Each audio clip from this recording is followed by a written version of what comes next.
Well, hello everybody, welcome back to the channel. I'm Nicola and this is Jamie, and we have Jenny and Sadie here helping us with this video. So today we're going to be talking about our story and kind of our history of O'Shea Springers and kind of how we came into existence and kind of the timeline and some key events that made O'Shea Springers what O'Shea Springers is today.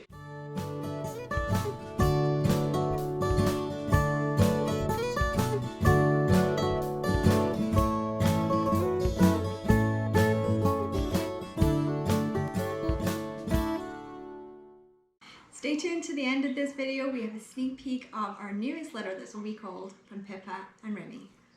I think probably about 90% of the people that watch the channel are not subscribed, and it helps us out immensely if you could do that. It's free to do, it doesn't cost you anything, and it would really help us.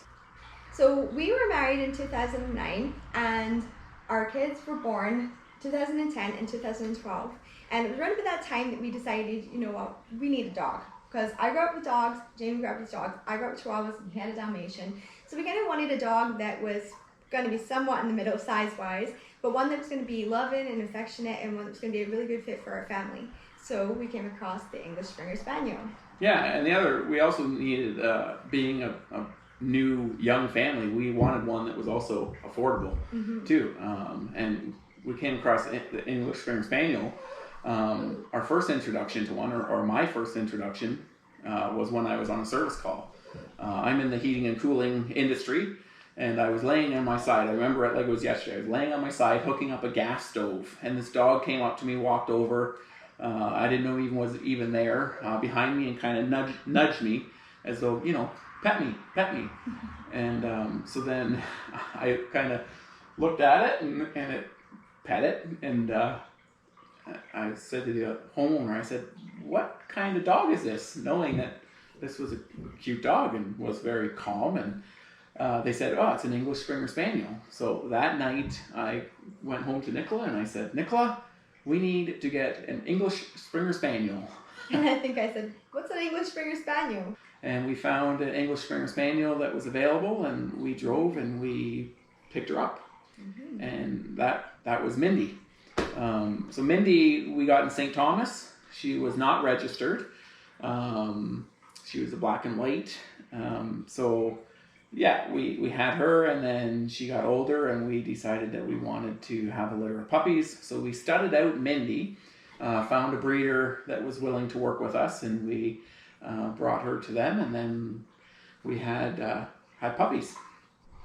So we had our first litter of puppies, and oh my goodness, we just fell in love. It was so much fun. It was just seeing the progress of them grow right from birth up into 8 weeks, and then finding them homes, and it just was so rewarding, and we just really enjoyed just the experience, the overall experience of it. And we just thought, you know what, maybe we want to get another dog and have more pups. So, yeah, it was cool to be able to have our children kind of be involved and to learn responsibility and looking after the puppies, looking after the dogs, and having to feed them and take them out. And I think probably one of my favorite parts about it was communicating back and forth with potential customers. That's kind of our role, I guess, roles in the business. Nicola, she looks after all the puppies. She cares for them way more than I do, and I kind of communicate with the customers back and forth on I look after the Facebook page for the most part. For the web page I look after, but I just love communicating back and forth with customers, and it was so neat to be able to have families into our home where we could talk to them, get to know them, they could get to know us, but now with the whole COVID thing, we can't have people into our home. So when we decided that we wanted to expand the business, we decided, okay, we want to do things right. We want to do things properly. English Springer Spaniels, the bloodlines in Ontario, in Canada, in North America are interwebbed like a Christmas wreath. You would think that if you go to the States to get a dog, that dog would be unrelated. Well, you would be wrong, because somewhere, if you don't do your homework, it's quite possible that they are related. So we knew that we had to do things properly. We had to get them registered so that we could track the bloodlines. So we got in contact with a breeder who was more than happy to work with us. They helped us out along the way with so much, with making sure the bloodlines were good, making sure that they were unrelated, helping us with paperwork and web page. I remember sitting in their kitchen and they're like, "You don't have a web page? You have to have a web page. We'll help you make a web page. Go to this page and then you can buy the domain name," and helped us so much with that. So we're very thankful for having a breeder that was able to kind of show us the ropes and get us started. So as the business grew and we got more dogs, we kind of outgrew our little place that we had in town, and we knew we needed more space. So we searched and eventually we came across a 2-acre property, and that's where we are now. And it was kind of interesting because this 2-acre property that we are on right now, we saw a year before we ended up getting it. It came up on the market for sale. We contacted our realtor and we said, "Oh, we want to get in to see that property." And he looked it up and he said, "Actually, there's a conditional offer in on it. It's basically sold. You're not going to get it." So we never ended up getting the property, and we were kind of bummed because it's right outside of town where I grew up. Has 2 acres of property, so we were disappointed. But a year later, Nicola was driving in to get some groceries, and she saw that it was for sale. I remember she came to me, Jamie, that property is for sale. I saw the realtor putting the real estate sign on. So we contacted our realtor. We were the first to get in. We put an offer in, and long story short, we ended up getting the property. Now we have 2 acres of property. Now's the time we got our first male. Hunter was our first male that we got. He came available. He was an older dog when we got him. How old would he have been? 2 years? Yeah. Year and a half, 2 years? No, 18 months, yes. Yeah. And it was from a lady who, I think she was planning to breed Springer Doodles.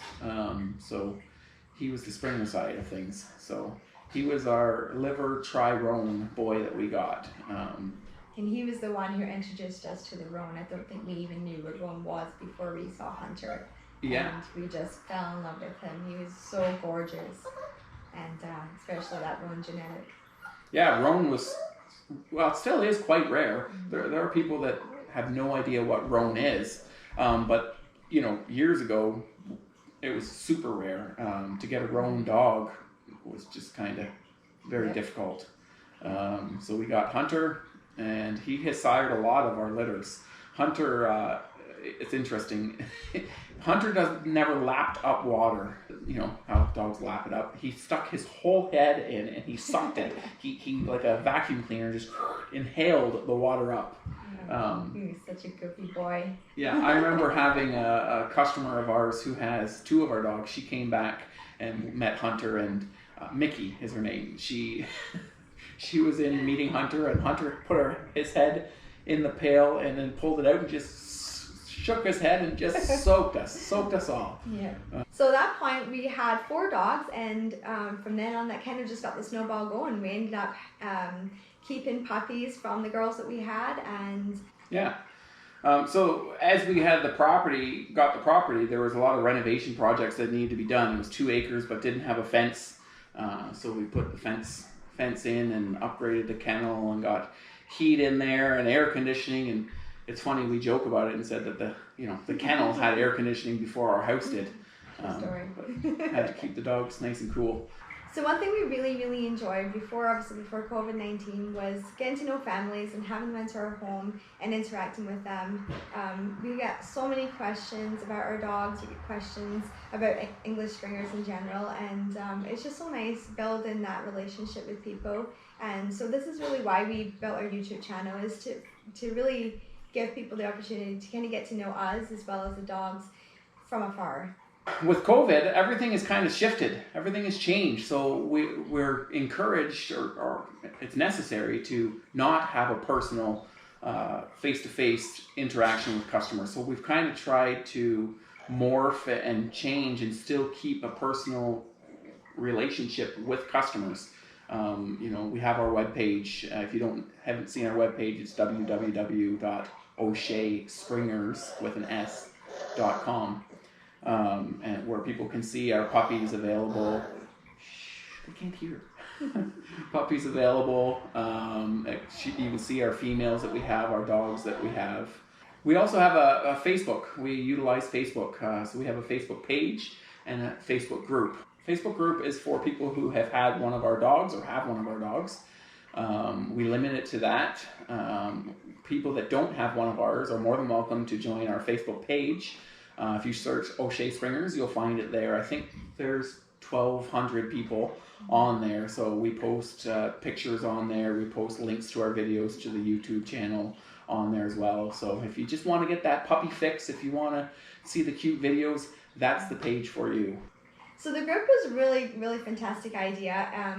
We get to see the puppies grow, we get to see videos of them, and we just really, really enjoy that. But it's also great because people that have our pups, they're actually getting together and having little puppy dates, and so that's really fun as well. People can kind of interact with each other and get their dogs together, and then they make a lot of connections as far as which dog was out with what litter and parents, and that's really fun too for us to see them. Yeah, it's interesting. We always say, well, not always, quite often Nicola will end the email after someone will send a deposit to us. She'll say, welcome to the O'Shea Springer family. And it really is. It's like a family. Once you have one of our dogs, it doesn't end there. We want to keep that interaction, keep that relationship going.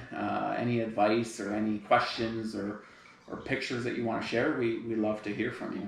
Yeah, we always encourage families that, the door's always open. Anytime you guys have any questions or anything, please get in contact with us. Don't be afraid to reach out to us. We love to hear from people.